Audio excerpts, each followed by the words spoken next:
And so we change gears right now to speak on security in the country. We have with us live from Birnin Kebbi, Dr. Faruk Abdullahi Maiyama. He's the director, Kebbi Elders Consultative Forum, live from Birnin Kebbi this morning. Thank you for joining us. Good morning.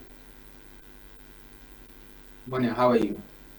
I'm great. Thank you so much for joining us. Good.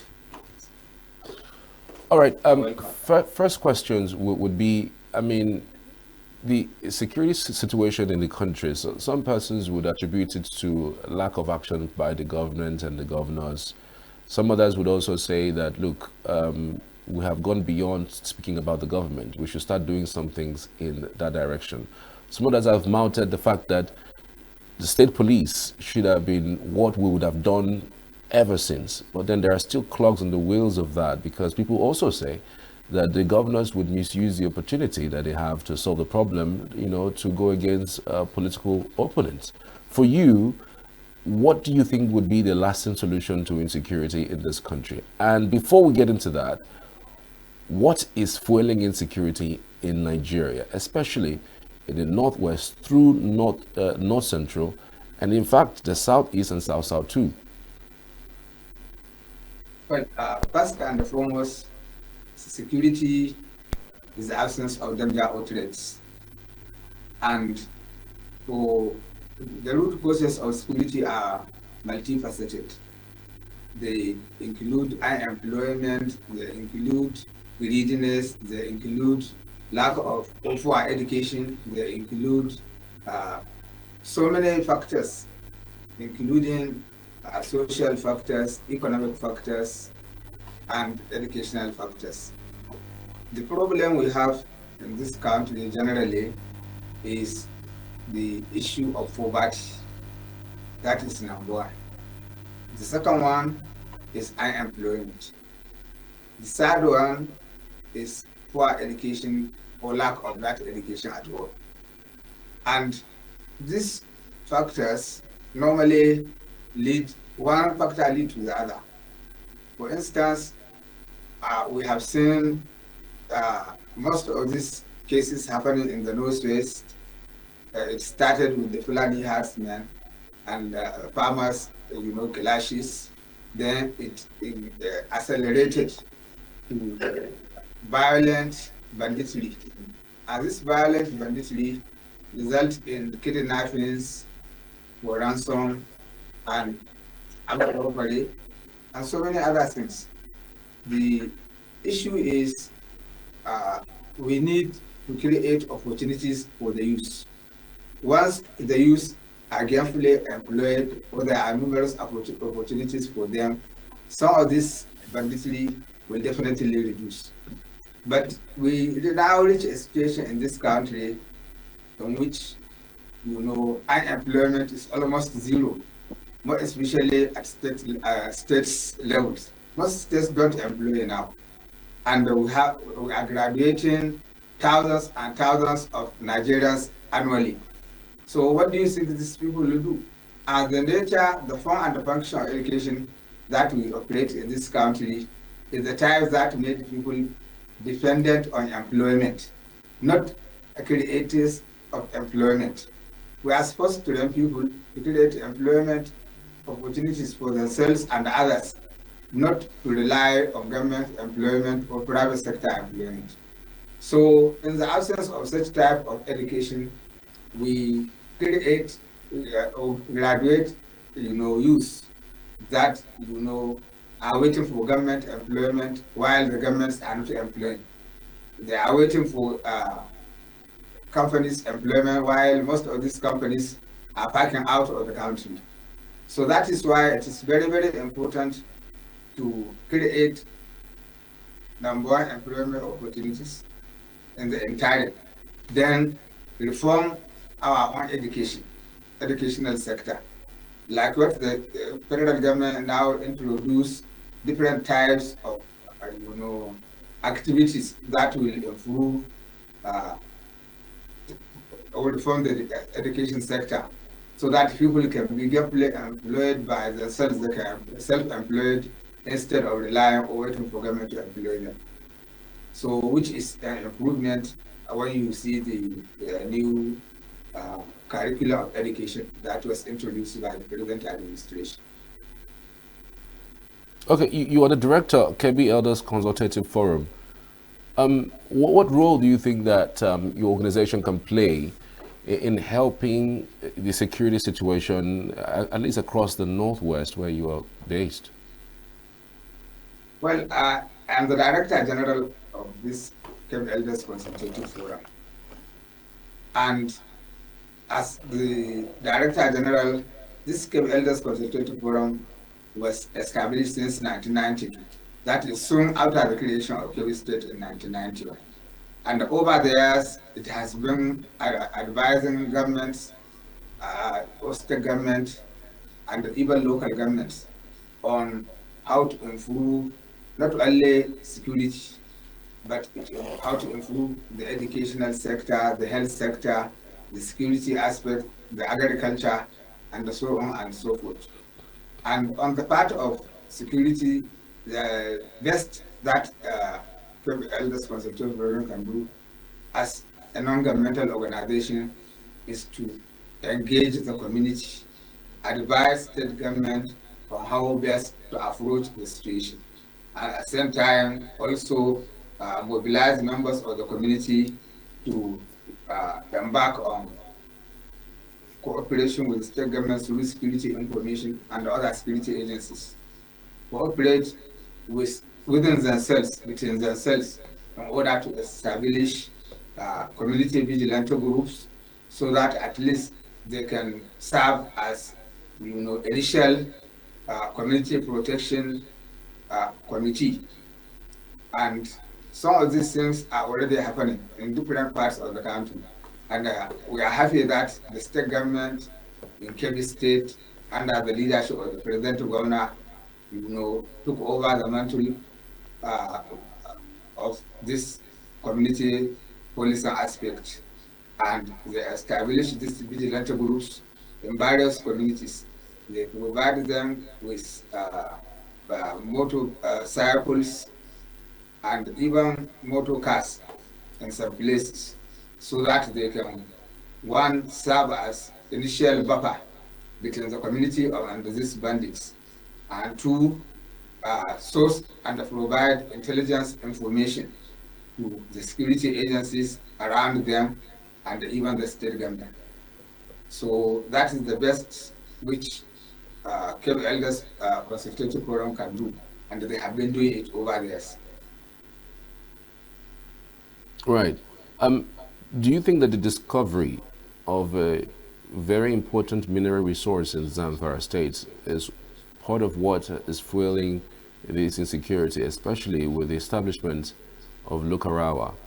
Do you think that specifically, because there are conversations around that in the places where there is a discovery of gold, that insecurity has heightened largely because of that? So that some persons who are sponsoring these people to sack that community in order to leave that place for some sort of mining. How true is this?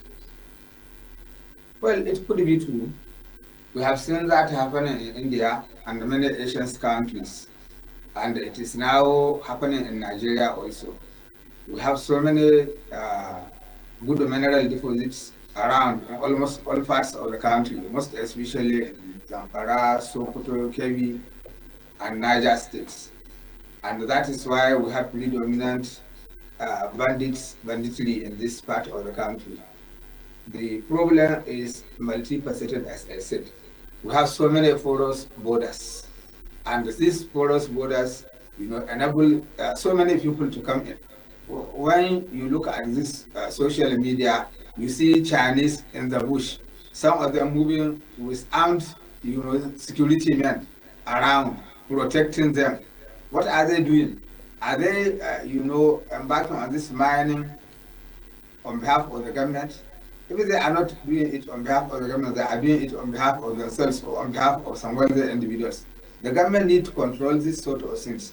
The government needs to control our borders and make sure that anybody coming into this country is, licensed to come in to do. After all, issue of this mineral deposits are under the control of the federal government.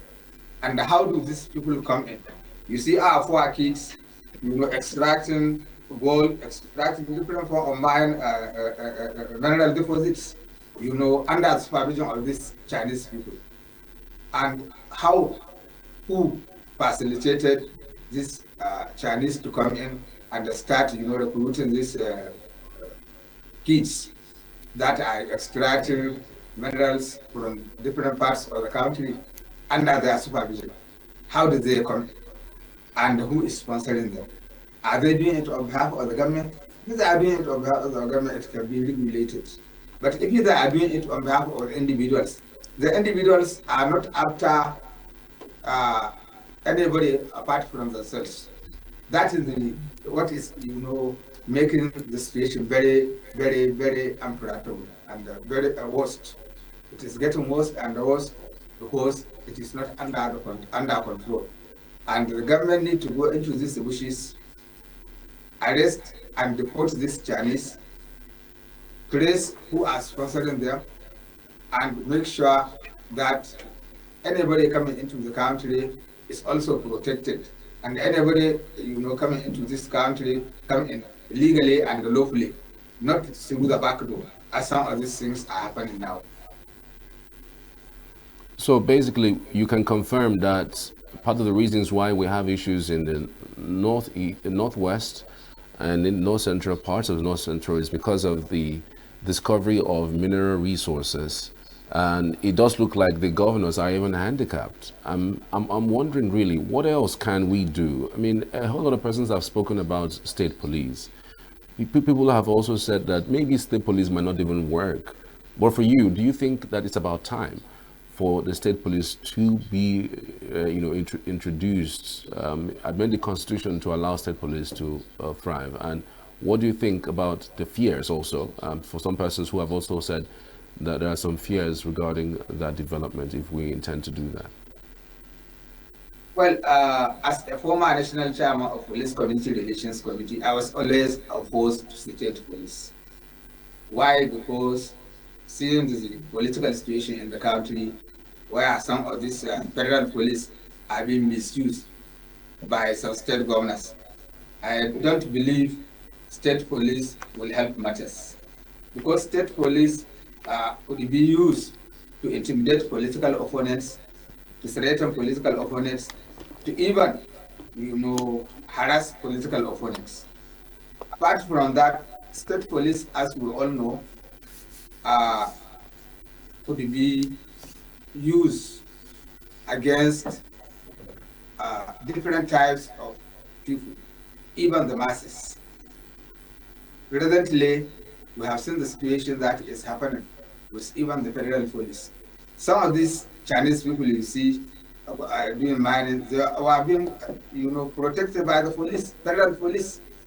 What about if they are under the state government? What do you think will happen? So I think the idea of state police could be very dangerous for this country.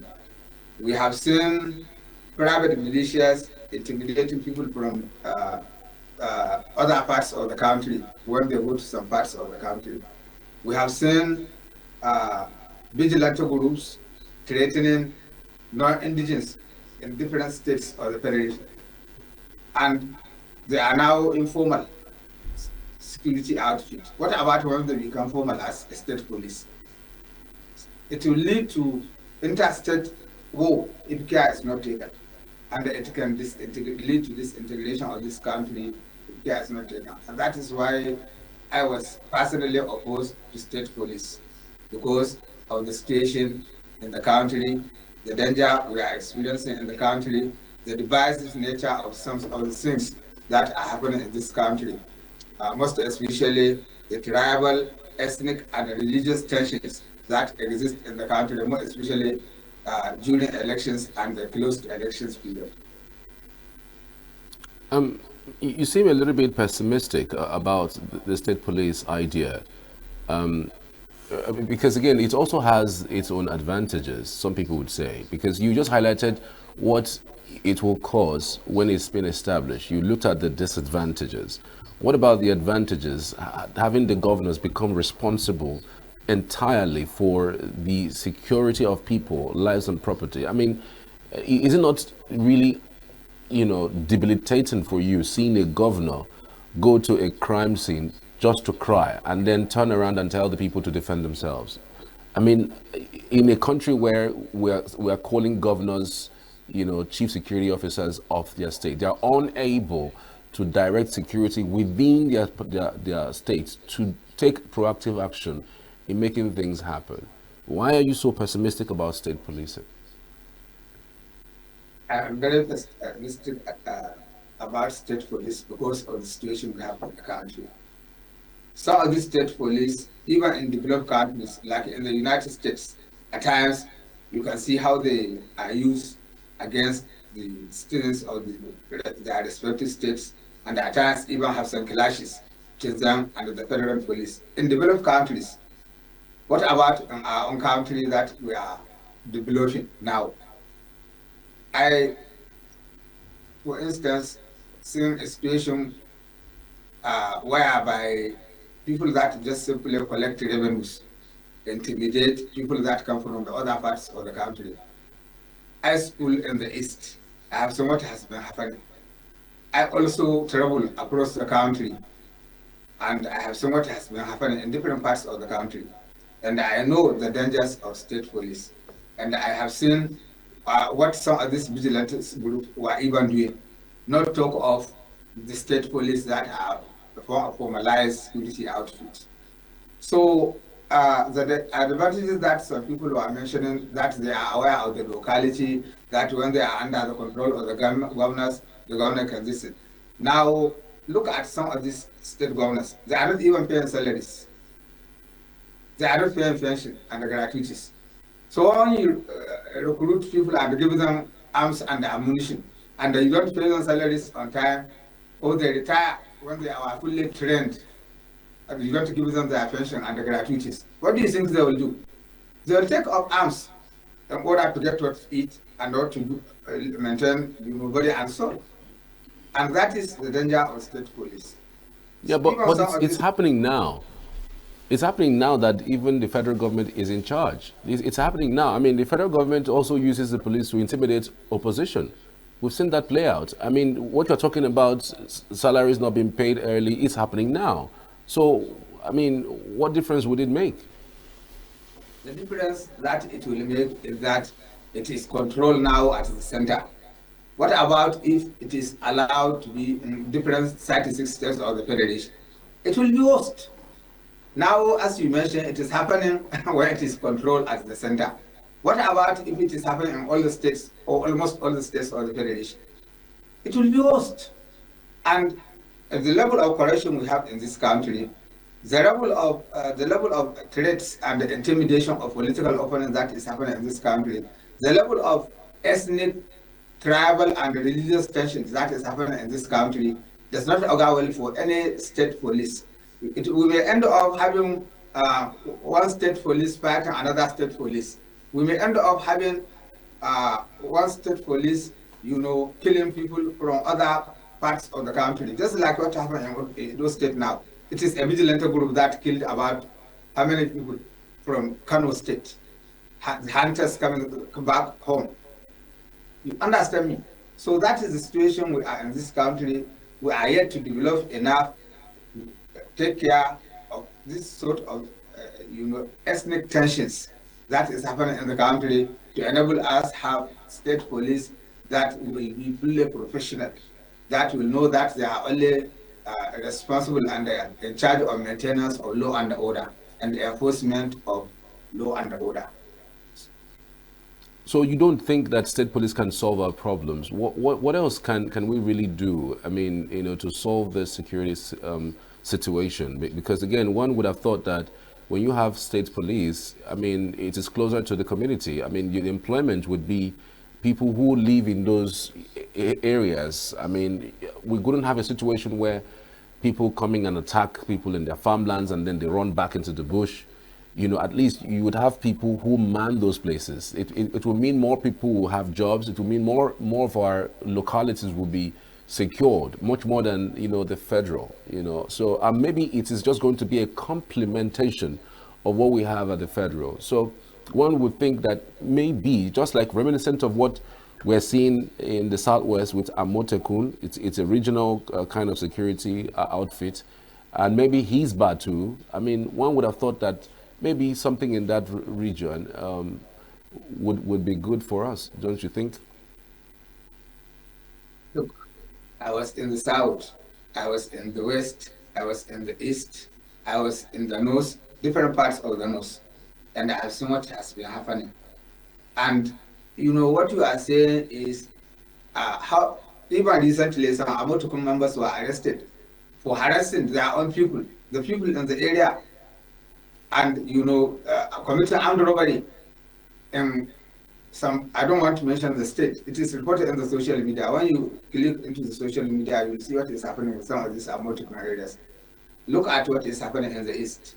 Now people personally took up arms to fight the government informally.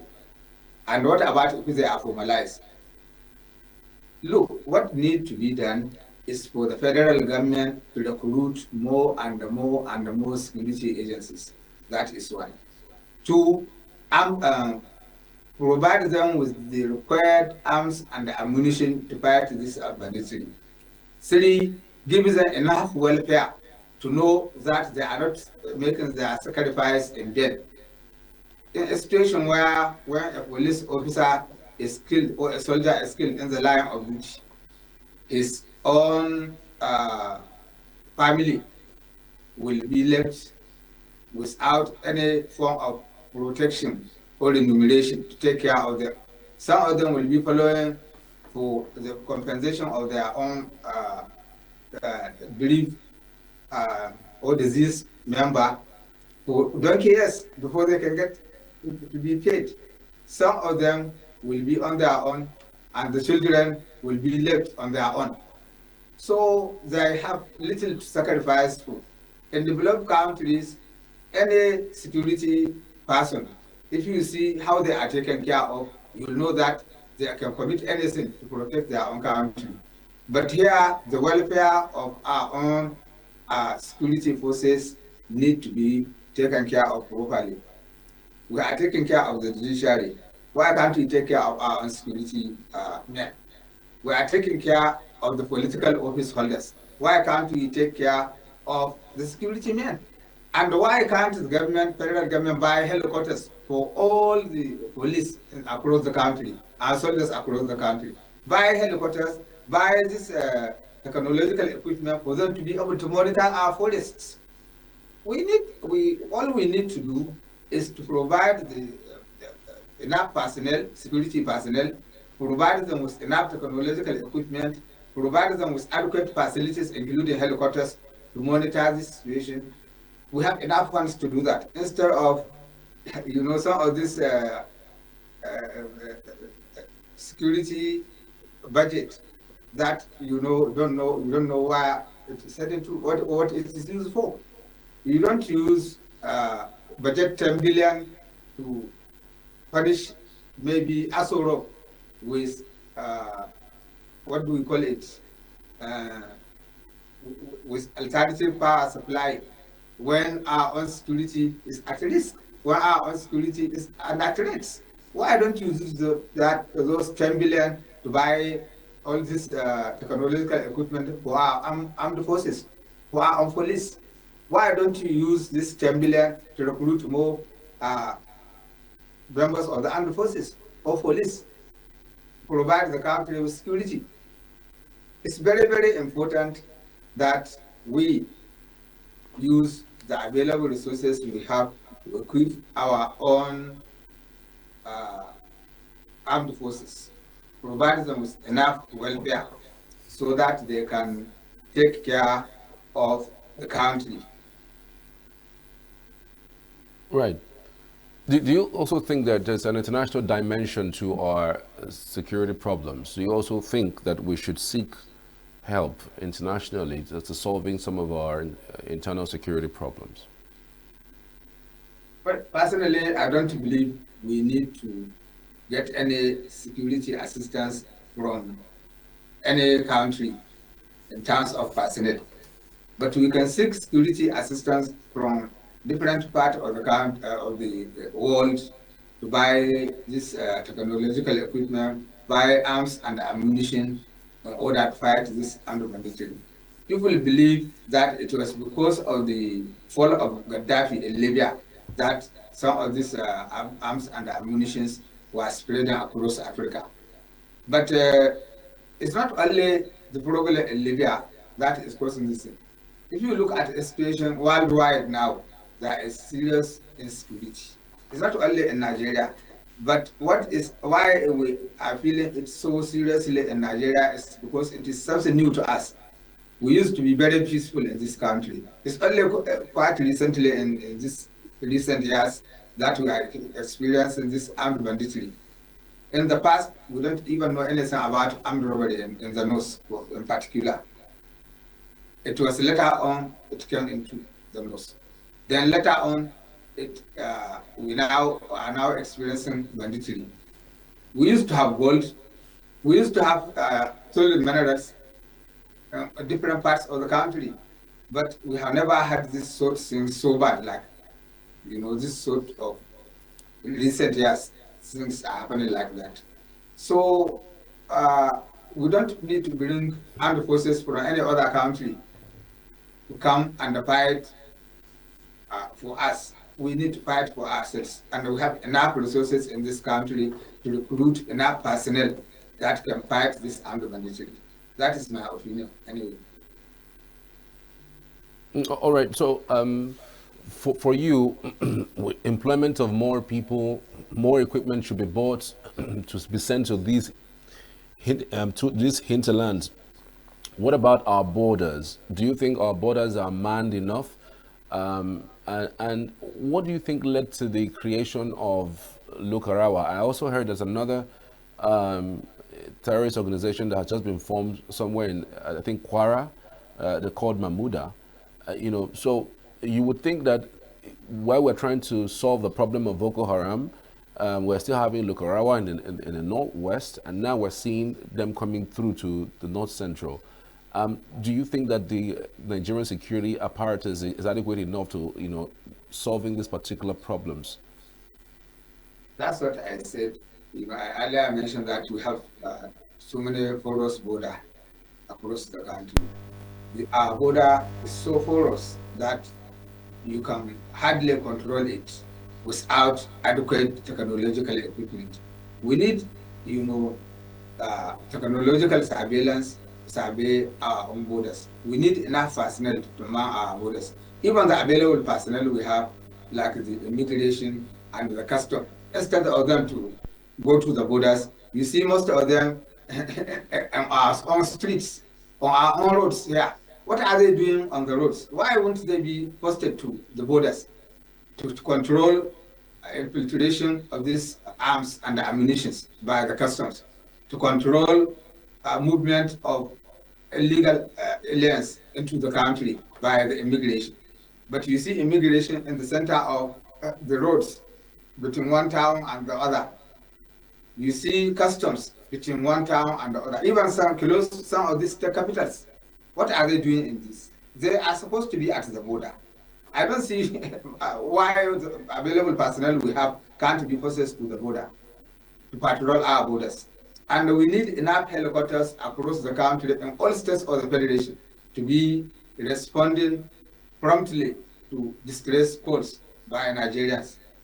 We need technological equipment to monitor our borders, to monitor different places, to monitor our forests. We used to have forest guards, but now it seems because governments don't employ that we hardly have any forest guards in this part of the country. So once you don't have forest guards that are supposed to guard your forest, then bandits can come and hide in those forests and start attacking people. And that is what is happening now. All right. As an elder statesman, we've seen, conflict exacerbated by, ethnic back and forth. We've seen politicians even seen stoking some of these ethnic divides. As an elder statesman for you, what can be done in order to finally solve this particular problem? I think it's a little bit different from the insecurity we're talking about.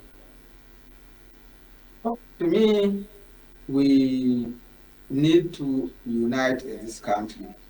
We need, when you go to the markets, our own markets, and all the markets, and all parts of the country, you will see people, interacting with each other, irrespective of their own ethnic group, irrespective of their own tribe, irrespective of their own religion.